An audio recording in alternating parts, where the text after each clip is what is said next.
Welcome back to the Blindsiders. I am Ben, and Ryan and Dylan. I finally won a season of our winner pick game that we do. It's been 8 seasons. I finally won, so they decided to leave me for this episode and not show their faces. So I am joined here instead by Jack Tiernan. Jack, how you doing? I'm good, Ben. Not as good as Dylan and Brian, obviously, but that's okay. Well, second place or third place in this case is fine. Yeah, no, I mean for your information, I don't think you probably don't know, but Dylan picked Stephanie, who was the first boot, as his winner pick, and Brian picked Bianca. As of this episode that we're about to talk about, me, who I picked Eva as my winner pick. She has not even gone to a tribal council yet. Nope. This is my first time coming away. Usually I pick the last 3 seasons. I've picked the second boot, and then the third boot. So I'm chilling finally. You're due. Yeah. So how you been enjoying the season, Jack? So far, so good. I honestly like one of the better castings in recent memory too. Just like overall, I think from a rounded out perspective.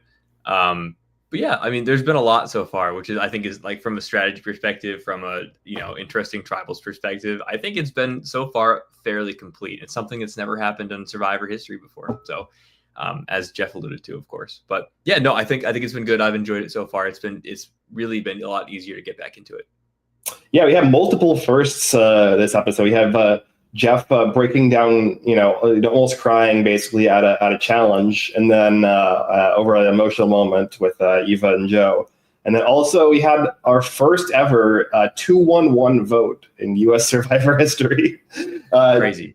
We'll obviously get into it, but that tribal council, I came into it being like, oh, I guess this is the swan song for Say. It felt like the Bianca stuff was kind of a distraction. And then that didn't make any sense to me, so we'll have to talk about it. For sure. Same. Absolutely. But yeah, before we get into that, what are your thoughts, I guess, on this Vula tribe? We come back, they kind of, they do like the good game, good play kind of thing. Kyle and Camilla made their move last episode, and they're still kind of playing off like there wasn't like a coordinated thing and it just happened to work out. Kyle throws out like, oh, it looked like my bag was gone through, and that kind of tipped me off. And but it looks like they're potentially going to be an actual strong four headed into this merge. I agree, and I was happy to see that. I think from an objective standpoint, I like all 4 of them. I really liked Thomas too, to be honest with you. So that was a disappointing boot, but somebody had to go at that point. Mm-hmm. Fun to watch Kyle and Camilla, obviously, and sort of like maneuver their way around that. That for me just really ups their stock in the sense of like, okay, like we know what we're doing here. Maybe more so Camilla than Kyle, just based on sort of how those conversations went. But it really, I think if you can take that 4 and run with it, and Shaheen and Joe, obviously Joe and the Eva connection is going to be there. So I don't know what that'll look like, but I do like this 4 and maybe plus minus Eva at some point. Seems like maybe sooner rather than later. I think it's a good strategic, smart game player group. So I'm looking forward to seeing kind of what they do going forward, but it looks good. Looks really good. Yeah, I agree. I think that this 4 is definitely the most interesting of the 3 tribes that we get after the swap to me, in terms of like, I'm invested in all of them. Like there's players on each of the other tribes where I'm like, take them or leave them kind of deal. Yeah. Like I definitely am fully invested in all 4 of these players, and I went with Thomas as well. And I could definitely like see that the show is like pushing this 4 as like, it would not surprise me if one of these 4 is the winner, right? Like, no. I think this feels like, who we're intended to be rooting for. For sure. And not even to toot your horn here, but I do think Eva falls into a similar category, right? Where you mm-hmm. get that, you get to tell your story, right? You have this essentially social disadvantage throughout the entire game compared to everybody else. And there's that connection with Joe, right? Like that's something that they are kind of honing in on. I'm with you though. Like that Vula 4 plus minus Eva, whatever ends up happening. I think mm-hmm. it's going to be fun to watch if nothing else. Yeah, I mean, even talking about like personal stories too, like this foursome, they have the strategic content, but they also have the scene where all of them are sharing stories of their parents and the struggles that they went through, either as immigrants or being being refugees, or I did not know that Joe is half black. I thought he was like Italian or something. I thought he was like Pacific Islander. Yeah, I thought the same thing. I was like, okay. And so Joe, who is biracial, has a black dad and a white mom, and like talking about how the struggles that they went through in the 40s and 50s through pre-civil rights and Crow era America, and just like having like that conversation bond them even further, I think is like a really incredible television moment just from like a human perspective, and then also just like really solidifies that for like they're together. Yeah, they're talking about more than gameplay, right? Which is being showed to us intentionally. Like if we think about it really objectively, I think. So they want us to be invested in them. And I think they did a good job, right? Those are all really strong stories that they let everybody kind of say their piece on in their own confessionals after the fact, right? Like that for me, I think was very grounding and sort of, like, hey, don't forget these are people out here playing this game. So I think that probably had a similar effect on all four of them, like this is sort of this is a game, but we're people first. Let's have this conversation. Shaheen, I feel like obviously of those four, I feel like is probably the most, I don't want to say bombastic. That feels like the wrong word, but like comparatively, like maybe the most like present, I guess you could say. So like, I feel like seeing him and like having these vulnerable moments, like he's going to do a lot of those, but maybe seeing somebody like Kyle or seeing somebody like Camilla sort of like crying in her confessional, right, when thinking about this stuff, was wholesome, like it was good TV, and then like a lot of wholesome moments, I guess you could say, but throughout the entire episode. So I think, good stuff, like fun. I would say very easy to root for Tribe. Yeah, no, this is definitely the episode they're submitting for the Emmys for sure. Oh, that's guaranteed. No, but I mean, look, I think that like one of the criticisms of the new era has been like kind of really like shoehorning like these kind of what people are like have referred to as like sob stories in like the early 41 or like 41 through like 43, 44-ish, where it almost felt like the people were kind of one-dimensional around this like single element of their life. But I think that the show has gotten better at telling these stories in a way that like is more about humanizing the person, and like this is a part of their story, and this is like informed them becoming like who they are as a person, as opposed to like this is like this kind of one-dimensional thing that's dividing them. Totally. And on that note, like I don't think I speak for just myself. I think it seems like just a lot of the social media presence was concerned for how they were going to play off whatever this thing that made Jeff cry during the challenge was. There was speculation, obviously, right? A lot of it ended up being correct, and it ended up being about this sort of Eva moment. But I think that was done really well. Like, I think that was like, they didn't, I'm so glad she won that for them, right? Like, because I feel like in that moment, if they decided to play that and like say like, oh, this is somebody who is on the autism spectrum and now is going to like, they freaked out and they couldn't do this thing, and then they lose for their tribe. It's like, okay, well, how do you spin this? Like, not even spin this necessarily, but like, how do you maneuver around this? Like, how do you like, right. Yeah. This is the whole story we're trying to tell. We're trying to say like, you can come out here, you can do anything, which has been the narrative, especially the last couple of years. Right. And I think that was like best case scenario for them, right? Like, we're going to like, Eva gets her moment. Eva gets to say like, I can do anything.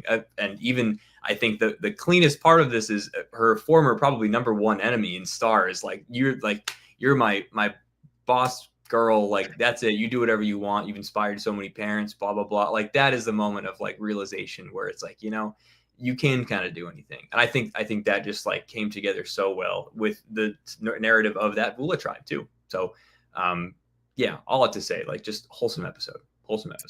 Yeah, no, I agree. I think like the way it all played out was like, you couldn't script it better in terms of like creating like a really compelling like story for TV. And I definitely came in, I think it was like pretty well telegraphed that like there was going to be some issue with Eva in the challenge, and that was going to be the scenario that plays out that causes Jeff to cry. but like, I think that I was one of the people who was worried that it was going to be kind of like milked a little bit in like a way that wasn't, I don't know, in a way that wasn't like great, or like it was like kind of It's like virtue signaling, maybe. Yeah, like virtue signaling. Yeah, but no, it actually like it was very well done. I think it did.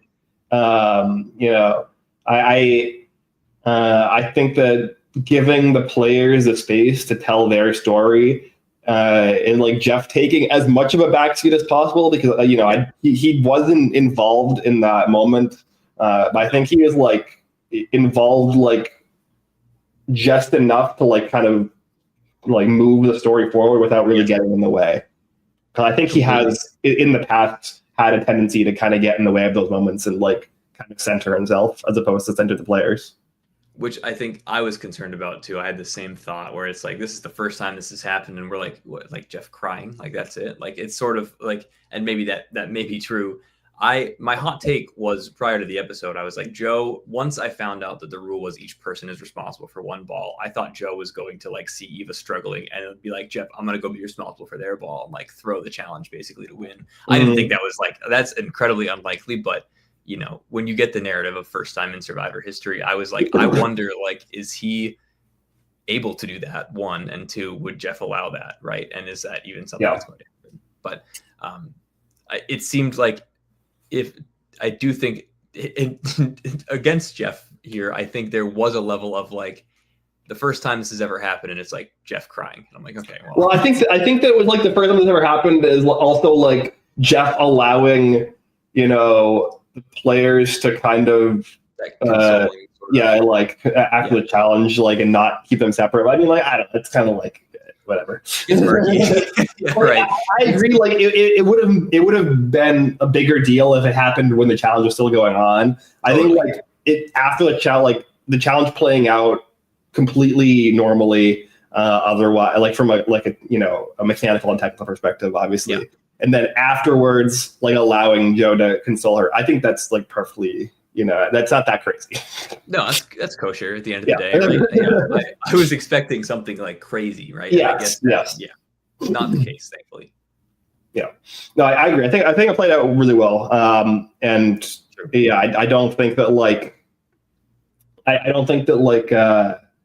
Eva was like kind of turned into a caricature or anything like that, which is also something I was worried about.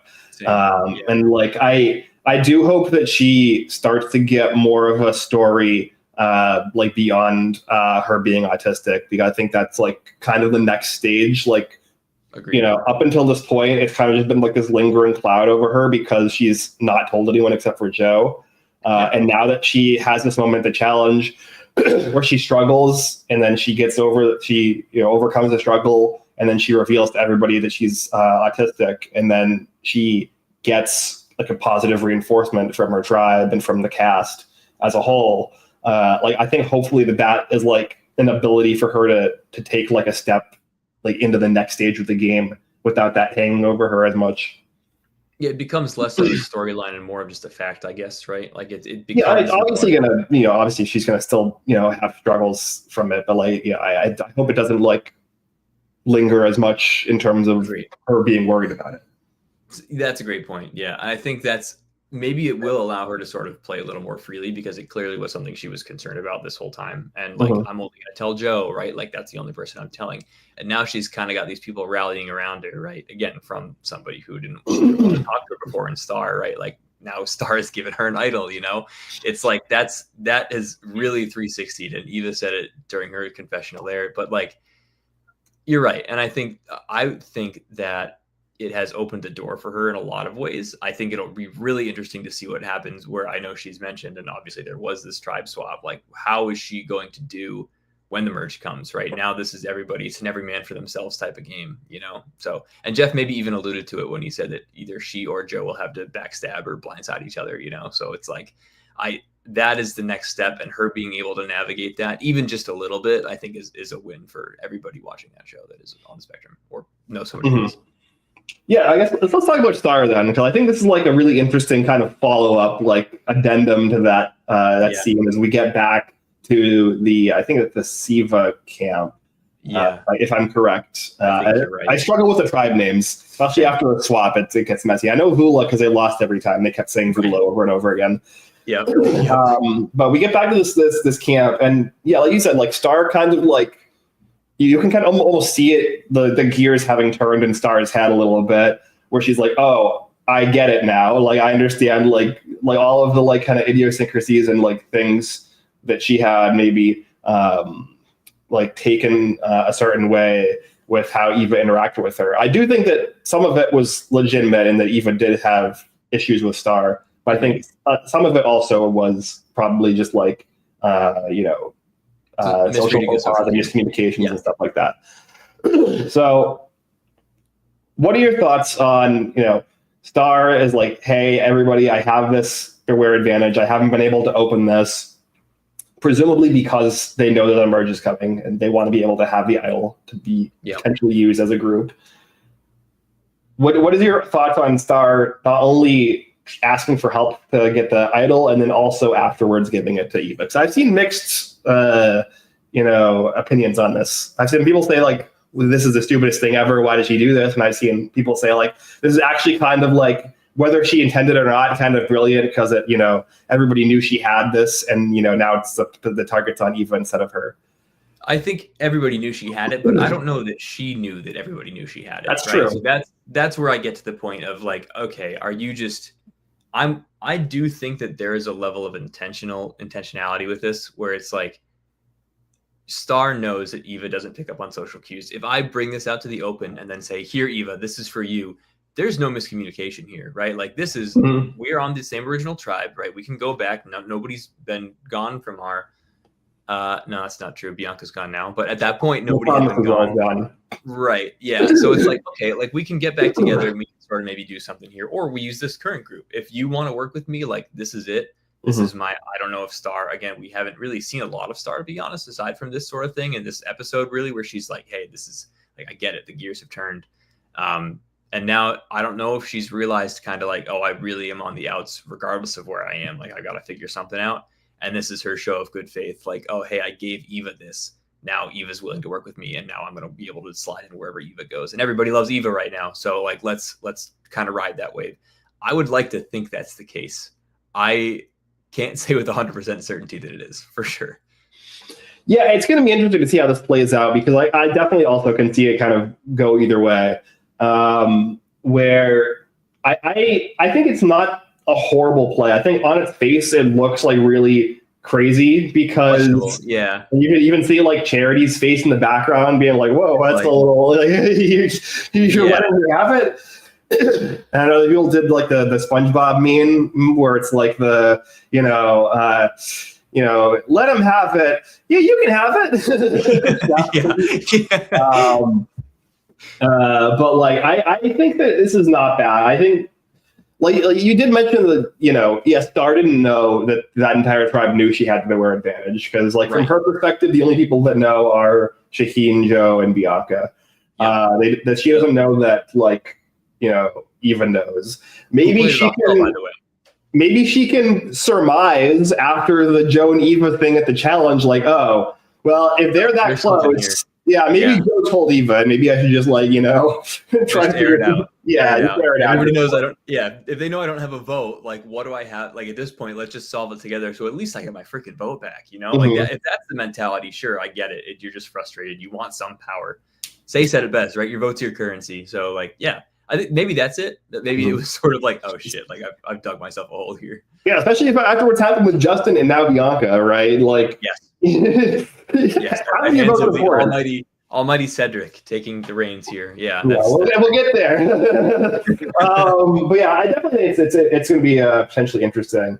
And I think that there is like a point where I think it maybe worked out, and we even see when they win the reward and they're at the what they call it, the sanctuary. Of course. Like, potentially Eva's like ire/annoyance shifting to Charity and being like, Charity is inauthentic and I don't trust her because she's like having like emotional like moments, and I guess it's coming off as inauthentic. I don't know. I think it is authentic, but I think that like it's just unfortunate that the Charity's kind of personality doesn't seem to jive well with people. I disagree. I think it is inauthentic. I'm with Eva here, and I've been thinking that from the get-go, where it does feel like there's a little bit of like she's forcing it intentionally to sort of play this humanity card, because in all of her confessionals, I don't think she's really said anything nice about people. Like I feel like there has been like a sort of, I don't really have anything to lose. I'm playing the game I want to play, and whether that be like sort of this like I'm going to be everybody's friend, but actually just talk smack about them behind their back. That's kind of what I'm gathering, and I feel like she doesn't really care, to be honest with you. Like I'm getting a sense of inauthenticity, and I think it's interesting that Eva picked up on that, because I definitely had been from the get-go as well. So I don't know, man. I could see. Hopefully this opens the door for Star, because I like Star. I think Star's funny. But I didn't really have a reason to not like Charity, but now I'm sort of seeing like her response to things here and there, and sort of reading body language. And she definitely seems to be like except able to keep it under wraps, basically, which for better or for worse, I guess, in this game. No, I mean, look, if you ask me like who's the most likely the person to go home next week at the Mergatory, I'm probably saying Charity right now. So I definitely think that like there are a lot of issues with the way Charity is played. Yeah. And I definitely also see, even outside of confessionals, the like I have David wrapped around my finger kind of deal, where she's like, I can control David. Like that, coupled with the way that she kind of acts interpersonally with people, I definitely can see the argument for that coming off as inauthentic. Yeah, for sure. And that's just what I've seen. Again, I think there might be similar perspectives out there. I think we'll see more as time goes on, clearly, and it'll be really interesting to see how the merge works. But I could see Charity just being like, oh, she's talked to everybody, she's trying to game everybody, like let's just get her out of here. Same with Say, though, right? Like it could be either of them, frankly. So we'll see. Yeah, 100%. No, but I just think that is interesting that like, Eva was so like kind of singularly focused on Star, and then like now it seems like, maybe partially because of the stuff with David, both from Charity and from David, and also like maybe especially after the idol situation and the conversations that she had with Star, it definitely seems like Eva is now looking at Charity as her number one target. So yeah, for sure. I agree with that. So I don't know if is this a long-term pivot? Is this just a right now thing? We'll see. But it certainly seems like Star has found her way into Eva's good graces, if nothing else. All right, let's get to the other tribe. Let's talk about Say here, because I think like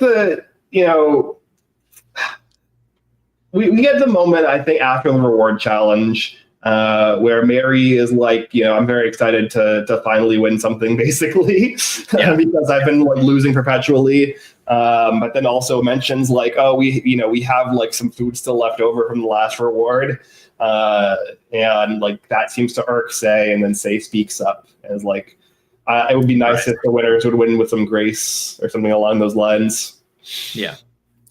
I think that is very on brand at the end of the day, right? I think it is. I know it was so funny to me that literally now an episode or two ago, there was the moment of like, yeah, we'll work together. Like, it's fine. Like Say and Mary bury the hatchet. We're good here. And then just immediately, like whenever given the opportunity, Jeff sort of pokes the bear when Mary says something that might be seen as sort of, I guess, sore winning, or Say is quote unquote for Charity a sore loser, right? I think it's sort of, it to me is obvious, and it seems like to everybody else that Say is a liability, except to Cedric, I guess. But again, we'll get there. I think it is interesting that she's getting to the point where when we hit the merge, which is coming clearly very soon, she may be kept around because she is just like not willing to keep her mouth shut, basically, and like has to sort of speak up, which isn't necessarily like a dishonorable thing, but it's more of a like from a strategic standpoint, you're going to make people mad at you. You're going to piss people off.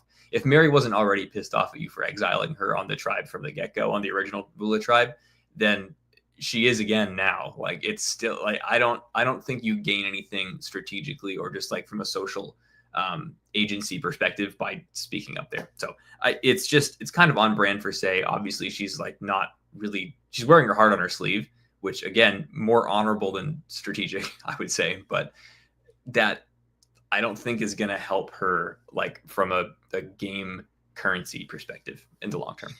Yeah, no, I mean, I think Mitch, immediately after in the confessional puts it very well. Or you can have an opinion, but that doesn't mean you have to say it out. 100%, or at least not in that setting. You can have it when you're back at camp, even. Yeah, no, 100%. It's definitely like a pick and choose the like time and place, right? Yeah, what hill are you dying on here? Yeah, exactly. You can't die on every one. Yeah. But I do think I at least think that Sei like self-aware that like she does this, like even in her opening confessionalization, she's like, yeah, my biggest issue is going to be that like I have no filter and I don't know when to keep my mouth shut, which definitely has borne out. That has been proven through many times. Yes, she knew, she was aware. Yeah. So yeah, I agree. I think like Sei has been, I think, if we're looking at anybody from the season to potentially be on season 50 coming up here, I think like Sei is probably the most likely, just in terms of like a character pick. And, I would be down for that. And I think like for me, like Sei is one of the most interesting, players and characters they've had in a bit. So. For sure. There's an interesting level of self-awareness. I'm going to compare Sei to Rome in the fact that they both sort of like are this bombastic, like, I'm going to do what I want. Like, I'm going to literally just stand in front of you and make sure you don't find no idol, basically, like that type of like bombastic character who isn't afraid to sort of speak their mind and say whatever they want. But I think the difference is that nobody really was willing to save Rome from himself, whereas Cedric, for some reason, is willing to throw himself in front of a bus to save Sei on multiple occasions now. So I think if Sei makes it further, Sei is great TV. For some reason, I don't know what it is, like a switch flip for me. I could not stand Sei the first 2 episodes. The last 2 episodes, I've been so like, not coveting, but like I enjoy her screen time, right? Because she's gonna say something that's gonna be funny, or it's gonna be again bombastic, right? Word of the day. But like that's sort of what she does, and that's what she brings to it. So seeing her on 50 with like a bunch of different characters and like people having no idea sort of what she is or what she's done when she gets there could be so exciting, so fun, if nothing else. Yeah, no, I think that based off of the filming schedule for 50, I think that 48 will have ended before, in terms of being I think 48 finishes airing at the end of May, and I think 50 airs like June into July. So I think they will have seen the full season. Yeah. Okay. You said 50 films June into July. Is that right? Yes. Okay. I see some ex-survivors out there posting some things. So that I think finals just happened, and so there's a lot of people who like just got caught. Yep. Makes sense. So I don't know. I think like Sei making that comment at the reward challenge, also the comment of like, I've played every single challenge. I want to be able to take, relax and take a challenge off when other on her tribe have also played every other challenge. Yeah, and then literally. Also going back to camp and then immediately arguing with Chrissy about that. And then also eating like the second to last piece of fruit that they have and then getting into an argument with Chrissy about that. Or at least not like necessarily a full-blown argument, but like kind of just like passive aggressive sides at each other. Yeah. It's not, again, you can't die on every hill. So it's interesting that it's sort of like a devil may care in like, it feels ignorant to be honest, but like you can tell there's some intention behind her doing these things, or sort of like, I don't know, like we'll have to see what happens in the long term, because there is clearly strategy behind it, and maybe it's not even strategy, and it's just like, this is how I play the game, this is how I'm going to do it, and you can't tell me otherwise, So I think it's more of almost like an issue with authority, or like not even authority necessarily, just like an issue with somebody trying to say like, hey, like, can you help out? And she's like, I'll do what I want, pretty much. So kudos, but at the same time, like it might bite you in the butt. Yeah, I think that it's like, I think it is just her not caring to try to be something that she's not, right? Yes. Like, I think especially, it's something that I think a lot of players struggle with on Survivor, where they like have personality flaws, or they have like things that could potentially cause issues for them in the game, and they try to like push those things down or try to be somebody that they're not, or like, try to like, change their personality. And like, we kind of got this a little bit with like Emily in 45, but like it was almost natural with Emily to try to like, fix, like not fix her personality, but like, make some adjustments to the way that she comes off. Yeah. But I think it's very difficult for a lot of players to change their personality in some kind of major way when you're also sleep deprived and starving and like annoyed, and on top of that playing this game. So I think that for Say, she's just like, yeah, this is how I am. I have to like, take the good with the bad, and like, I'm going to make it work. And so far it has worked, far, like she's translated her, like the way that her personality naturally comes off into like really effective, aggressive gameplay on the original Vula, and on top of that, being able to like kind of glom on to a player like Cedric, who is kind of, for lack of a better term, like emotionally driven, and kind of warp his emotional decision making in a way that protects her. I don't know if it's probably not like a sustainable strategy long term. Like she's probably got to figure something else out at the merge, but like so far it's worked way better than I expected it to. I agree. I don't know if she's sort of almost at this point, has she forced Cedric's hand to sort of work with her, where you see Cedric, he has no option at this point. He has to. No, he doesn't. Especially after this last tribal, where like now he has fallen on his sword for her twice, pretty much, right? Like you do not have a choice. You can't just like, you are, no matter where you go from here, you're on the bottom of something else.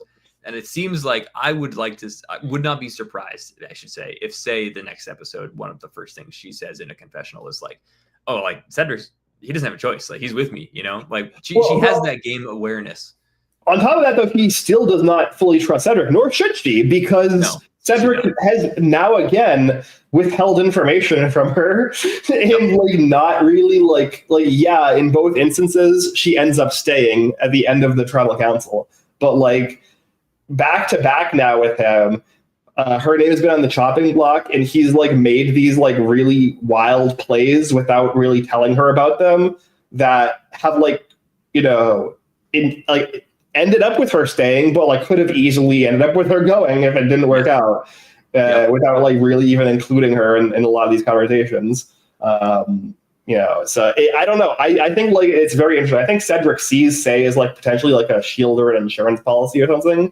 Completely. But I don't know if that's really how it's going to end up playing out. At least not anymore, right? You can't do what he's done for 2 tribals in a row now and then be like, oh yeah, like Say will protect me. It's the opposite now. It's sort of like you will be out there to be Say's shield at this point, which is saying something, because like is he the first person ever to have voted for every single person on his tribe in a tribal council, by the way? Has that been discussed? I think that he may have been. I don't know the exact stats. I think that people were talking about it potentially being the first. Yeah, but I mean, he's like, through 5 episodes, he's voted for 6 different people. Like, he's voted for more people than have been eliminated from the game. Like, that's insane. Not good. Yeah, that's not good, especially when we're about to merge. Like, you voted for like that. That is not good. That is not a good thing to be. That is not a good, I guess, record to have, if that is a record. I think that I don't think anybody knows what Cedric is doing. And frankly, that includes Cedric. I don't think he knows what he's doing either at this point. Like, I thought there was a level of, intentionality with it, but even Chrissy being the one to tell Say at tribal that, hey, she didn't have a vote. This is why we did this. And Cedric is just kind of sitting there, and Say's like, did you know? And he's like, it's like, okay, well, that's not going to instill any more confidence. Yeah, he should like kind of like curt nod, like, I couldn't even tell if it wasn't really acknowledging, and who knows, they could have like jump cut that, Like to me, it's non-committal, and that's just, I think that's Cedric's game so far is non-committal. No, yeah, 100%. I think like I've struggled to try to like really wrap my head around him as a player. I think the person that I compare him the most to is Ty, actually. Like I think that like it kind of takes a second to really like kind of see the parallels, but in both cases, it's somebody who is like their social ability puts them in the position where they're like a swing voter and making a lot of decisions, or they have a lot of power just intrinsically because they're well liked and they're like well respected from a social perspective. But from a strategic perspective, they're just like constantly indecisive and making emotional decisions and like not really like having some kind of conducive strategy. Like that to me is like the Thai archetype, right? And so that's like the closest comparison I can come to. And it's tanking his game too. I see what you're saying. Like that makes a lot of sense. Where there is this such like disparity between those two parts of Cedric, I guess you could say. Mm-hmm. Like I don't know what he's gonna do. Is he just gonna be? I said to Aaron, my partner, last night, I was like, Cedric is going to be like a 0 vote finalist at this point. Like if he keeps it up, because I mean, I don't think there's any way he can. I mean, there's no way he can justify like sort of doing what he did and then like have it make sense, like have it make strategic sense at the end of this game. Like that, if they're smart, they'll keep him around for that long. But how are we going to find out? And by we, I mean both the jury and sort of the viewers. Like, how are we going to find out everybody else's perception of those moves to this point? And are they going to find out sort of like what is the depth of Cedric? And by depth, I mean, it could be very deep or it could be very shallow, and nobody really knows, including Cedric again. So, yeah, I mean, that's the thing too. Like, obviously, that ends up happening with Ty, right? In Korog, he is a 0 pilot that season. But I think the reason that it like sort of worked for Ty to be able to make it that far in Korog was because he was like kind of just tied to Aubrey, and like a lot of people thought that they were manipulating Ty or like controlling Ty. But like Aubrey was the one who actually was like manipulating and controlling him for most of that post-merge. And so I just don't know, like maybe somebody will become, his Aubrey. Maybe like, I don't even think like a Mitch though has that in him, right? I don't even know who it would be. Like, I can't even like maybe Chrissy, but like we haven't seen anything from Chrissy to suggest that, she has that in her. Like, I don't think it's going to be Say. I think that like, I don't think that Say has like that level of like kind of finesse in terms of control. Like, because Say hasn't been controlling Cedric. Like Cedric has been like acting independently of Say to like keep her around as like an object in the game for him to use. So it hasn't even been, yeah. So it hasn't even been like working out that way. So I don't even know. I don't know which player would look at Cedric and be like, this level of uncontrollable chaotic energy that's like bottled in this like very like he's like chaotic energy in like a calm facade, right? Because like he's got like the surgeon vibes to him, because when he's talking to you one-on-one in a conversation, he's not like giving off like he's about to do something completely crazy and unpredictable. He feels precise. Yeah. And so it's very interesting. I don't know what the player would be that would want to like move him down the board towards the end of the game. So an interesting one would be Shaheen, and I say that because I feel like there is that strategic ability and sort of that ability to like we saw in his opening confessional, like reading people and like being able to talk to people, understand sort of where they're at. Obviously didn't work out very well with Kyle and Camilla, but that's okay. We'll get there. We'll get to the merge. I think it's once that happens, is Shaheen going to see that Cedric is Say going to blow up his spot, frankly, and then allow somebody to go in and sort of like nurse this guy back to like sort of life in the game.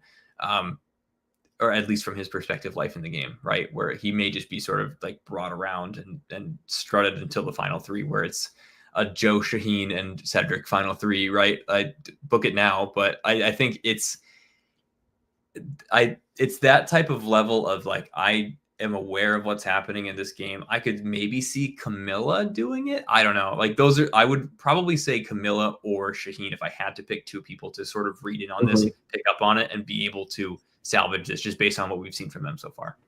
No, I think that makes sense. Yeah, I just like like neither of them have interacted with him yet, so it's yeah, exactly. It's a total shot in the dark because the people that have interacted with him have realized sort of where he's at or where he's not at, where it's like we don't know where Cedric's at and he's not with us, or we can't guarantee that he will be. So who knows? Mm-hmm. Okay, let's talk about the way Bianca played this, because I think this is tricky, because I know there's a lot of people memeing Justin doesn't tell Cedric he loses his vote. Cedric votes him out. Bianca tells Cedric she loses her vote. Cedric votes her out. So it's like, damned if you do, damned if you don't. Like, were Justin and Bianca just like screwed by having been thrust into this journey where they had to do a coin flip to lose their vote, and they just like got unlucky and had no agency at all? Or did Bianca screw this up? I think you could argue both. I think we can start with the unluckiness of you don't have a choice. You have to play this dice game, basically. Yeah. I think she could have handled it a lot better after that. I think her waiting until the 11th hour to tell Cedric plays a part in this, where now Cedric, who already, unbeknownst to Bianca, has no idea how he's going to react to this anyway. It seems fine in the moment, but because we know that Cedric is this sort of like internally just chaotic, like indecisive player, he's going to go do something, of course. Which I hope we see next episode, by the way. Yeah, we need to see what happened, because it was not. Yeah, we can't just be left on like, oh, okay, Chrissy found out. We have no footage. Good luck, Yeah. I think Bianca absolutely could have played it differently, and I think that the way she did it by only telling Cedric and just sort of essentially like pigeonholing herself into, hey, like if you want to keep me, great, but if not, I am a sitting duck. That's how that came off to me, because she waited so long and because she decided to only tell Cedric. I mean, from your perspective, Ben, what would you have done in that situation? Just tell everybody the minute you get a merged tribe and you go together and you say, hey, this is what it is? Or do you sort of like hold off and wait? Because I think I would be torn in the moment as well, maybe indecisive even. Yeah, I think the play was to just so she has to decide who she wants to vote out, right? If she want to vote out Chrissy, or she want to vote out Say. That's first. It seems like if she had a choice, she would have liked to potentially vote out Chrissy. But like, that's going to be a tricky sell to flip Mitch on her. I think. Yeah. I think that's a trickier sell than going with flipping Cedric the other way. So I think she just has to commit to one side and then go to either Cedric or Mitch and be like, hey, I'm just letting you know I'm voting with them against Chrissy or Say. You should just make sure to come with us. We'll be 4 strong together going into the merge. Just like, don't make it a 3-2 vote and put a target on yourself. We're about to, move out of the next stage of the game.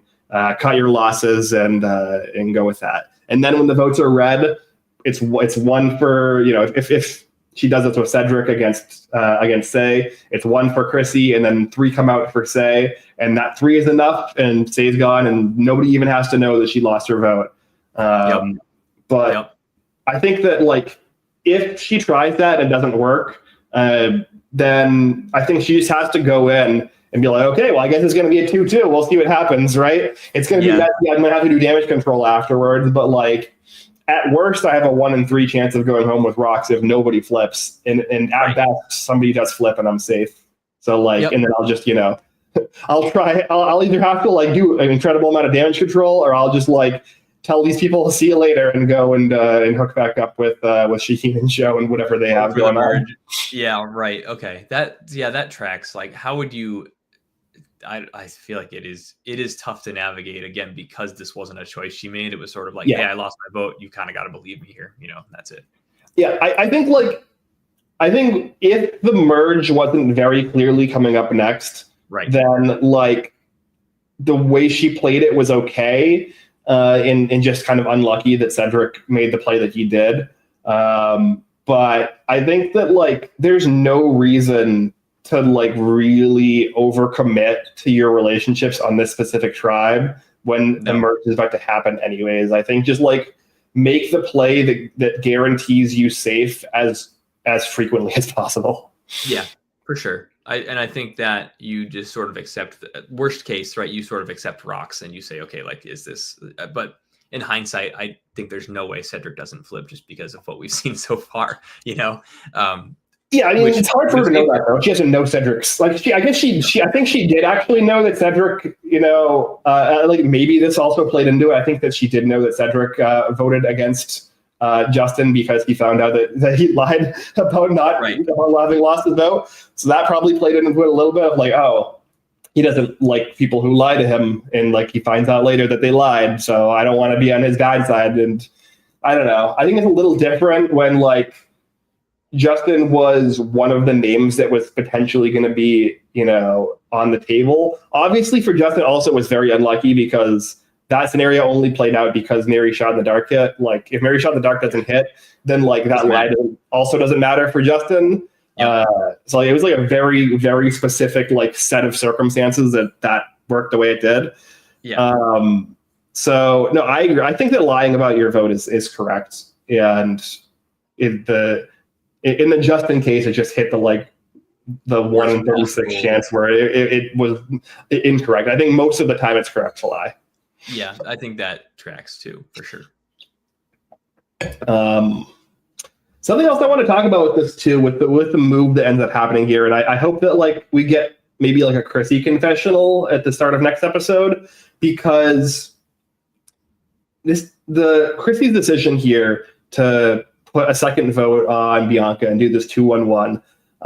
It's hard to know like how much of this was orchestrated, whether Mitch knew ahead of time, like how much Chrissy knew, like whether this was like last second at camp, like, a whisper and a nod at Tribal that we didn't really get a glimpse of, or like how this actually played out. But from Chrissy's perspective, right, she's essentially handing Cedric all of the power, because it's, if you ignore Cedric's vote and Chrissy knows that that Bianca doesn't have a vote, there's going to be one vote for Say, one vote for Bianca, and one vote for Chrissy. And then Cedric is the one who decides between those three who goes home. So, which, oh God, that's messy. Yeah. Yeah. So if you're Chrissy, right, and you're essentially like buying into this play, you're potentially handing like Cedric a loaded gun that he could just use and turn around and shoot you with. And you're making this play because Bianca lied to you about losing her vote in order to save Say, who you've just like spent all day bickering and arguing with and you like openly despise. It doesn't really like make sense to me. I don't get it it makes less sense to me from Chrissy's POV than this play does from Cedric's POV, which is saying a lot, because like this play also does not make sense for me from Cedric's POV. No, I don't. To me, it seems like sort of this like weird, just like cataclysm of like strange events and like people who aren't totally like in tune with what they should actually be doing in this like setting, like, okay, I have the power, or like, I'm going to give this person power. Like, why? Like, I don't understand what Chrissy gains from this at the end, right? Is Say going to be like, oh, thanks for telling me at tribal council that this thing had already happened after you all had voted, like I don't think that's how that works. And I think you're silly to think that it is. I don't really know what the end goal was there either, aside from like just easy vote, I guess you could say. But I don't understand. Like, now where do you go from here, I guess, right? Like, even if there wasn't a merge coming up next, it's not like Say is suddenly going to be like, oh, great, thanks, Chrissy, we're tight now. I think Chrissy's POV is the most confusing. It is. I don't get what the plan was here, aside from like, oh, let's just get Bianca. That's easy. I would like to know, we need to know what Mitch knew, because he was the lone Say vote. So was there a decision like, let's just in case, like, let's make sure, like, cover our bases here. And even if it was, right, then Say obviously in the revote won't vote for herself. So then you just vote for Bianca if Bianca did have a vote, right? So the Chrissy and Cedric dynamic of that like last like couple of minutes of the episode pre-tribal is just like, what like went down here? Like, what was the reasoning behind Chrissy essentially letting Cedric go around with this loaded gun and sort of like spin in a circle and choose who he wants here. I'm still like, even just talking about it, I'm like, I'm trying to come up with these possibilities, and I'm like, I just don't get it. Like, I really don't. Yeah, I mean, to me, like, it's almost it might just be a situation where like neither of them really like thought it all the way through, and like when like all the permutations, they didn't really dig a layer deeper. It was just this, maybe it's just a case of like, Cedric. Both of them were like, oh, Bianca lied. She's like a liar. We want to vote her out now. And like, it wasn't any deeper than that. And like, neither of them really like thought about like any strategy beyond like, oh, I'm like marginally annoyed that Bianca for lying about this thing, and I want to vote her out now. Right. Which, I mean, that's silly, right? That's surface level gameplay, unfortunately. And that's, I mean, it is, especially like, what are you supposed to do if you're Bianca, right? You're forced to play this game where you lose your vote, and like, if she goes in and she's like honest with them, right? And she's like, yeah, I lost my vote at the journey, right? Like, they're just all going to vote her out. Like, she's literally in a lose-lose situation. It's forcing her to lie in a situation where she probably didn't want to lie and would have been fine just playing a swing vote and like, playing that kind of relatively cleanly. Grand was forced, yeah. Yeah, so like, I don't know, like, did you anticipate these people essentially taking at surface level, like, oh, she lied to us, that's it? Like, how do you play the anticipation game when you haven't worked with these people before, or haven't needed to work with these people before? Yeah, it's hard. I think like, maybe this is like a testament to Cedric's social game, right? Like, because like, I do think that Cedric is a very, very competent social player. My issue with him is that his strategic decision making is like very poor. Yeah, indecipherable, I would say, at best. Yes. And I guess this is just like Cedric was able to make Bianca feel like comfortable enough with him that she, felt safe to reveal this information to him and like give him like unnecessarily even giving him her life in the game to play with, when she could have been like relatively safe if she didn't make this play. I guess like, I don't know. This whole tribe does not feel like any of them are good at Survivor.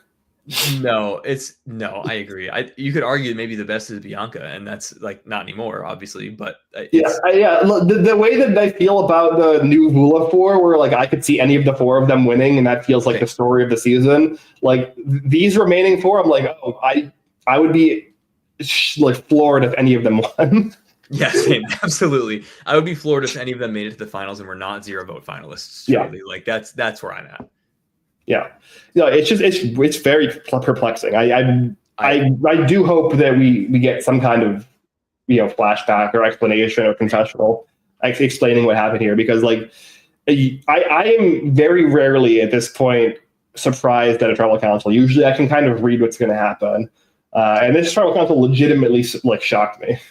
I was very confused, and like still am confused, right? Like we're missing pieces of information at the end of the day, right? And that's what we need to figure out. Like, okay, even if we just get 1 or 2 sentences, that might be enough to say, okay, and this is why Mitch did that, and this is why, like this is how Cedric told Chrissy, or maybe Cedric told Mitch, who knows? And then that's I don't know. It seems because again, it's also very weird, like.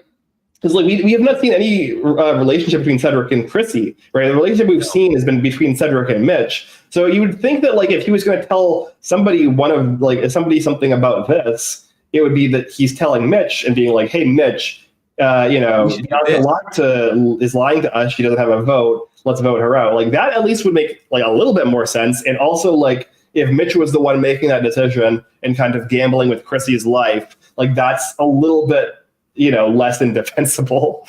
Right. And we also still don't know if Mitch knew if this was the plan or not. So there are a lot of things to unpack here, and hopefully we get that next episode for sure. Mm-hmm. Yeah. I'm interested to see how I think it's going to be a very messy merge. So I think so too. I completely agree. And I'm so excited for it. So here for it. Mm-hmm. Anything else from this episode or from like the season at large you wanted to talk about? I don't think so. I mean, I guess at a high level, right? It's again, this type of like chaotic, it feels like it's been a very chaotic season, just on a number of levels. And I think I hope that we can sort of keep this pace through the entire thing. I think that's a strong ask. Obviously that like early mid merge stuff kind of gets like, it winds down a little bit, that we pick up again towards the end. So I think it'll be interesting to see if we can keep this momentum, because I'd say it's been really good so far. Yeah, no, I agree. I think like we might get kind of not necessarily a boring vote, but I think we could maybe get everybody, doing a consensus vote on like a charity for the first vote. Yeah. Charity kind of screams that. I don't need to say it like that, but I do feel like there's a sort of nobody really trusts her, like hasn't really had a ton of screen time. We've seen people sort of say like, I don't really trust Charity. And then that to me seems like a very easy, okay, like let's just do this. And nobody's really aligned with it. Yeah. And push the game one round further without having to like make crazy plays yet. Yeah. It's a push. Yeah. You're not hedging anything, you're just kind of like, okay, that's fine. Let's do this. Easy. Yep. Yeah, like nobody is really like counting her as a number.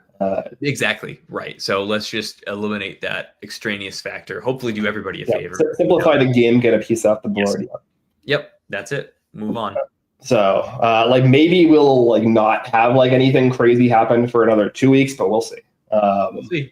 It's the merge, and it seems like there's going to be some chaos, right? We'll see these new relationships being forged. We'll see what that looks like. Mm-hmm. Yep. All right. Other than that, Jack, I know you do some like the Wicked Good Sports videos with Brian. I know that some of the other channels on within the Wicked Good network have been popping off. So besides that, is there anything else you wanted to shout out? Of course, yeah, Wicked Good Sports, right? So follow us there if you're into that sort of thing. We've got different shows. Around the Diamond is our baseball show. We've got At the Buzzer as our basketball show. Brian puts out a ton of content consistently. So you want breaking news, he's got it on Twitter or X. I think for me, follow me on Twitter. I tweet about sports. I tweet about Survivor, depending on what it is that time of year. You can follow me there at Jack_Tiernan. So yeah, go ahead and do that. Yeah, and then obviously check out the main channel, Wicked Everything. I know Brian has been putting out a lot of videos. He's been doing a lot of video game, news and analysis, and other kinds of really cool, just general culture discussions. A lot of those videos have been popping off, so for sure check that out. This is obviously on the Better Radio podcasting channel. So if you haven't hit the follow or subscribe button yet, check it out there. Otherwise, I'm Ben, and we will be back next week. Brian and Dylan will hopefully both be back so that we can, that I can gloat a little bit, for my first win, and then also we can talk about that merge episode as well. Until then, have a good one.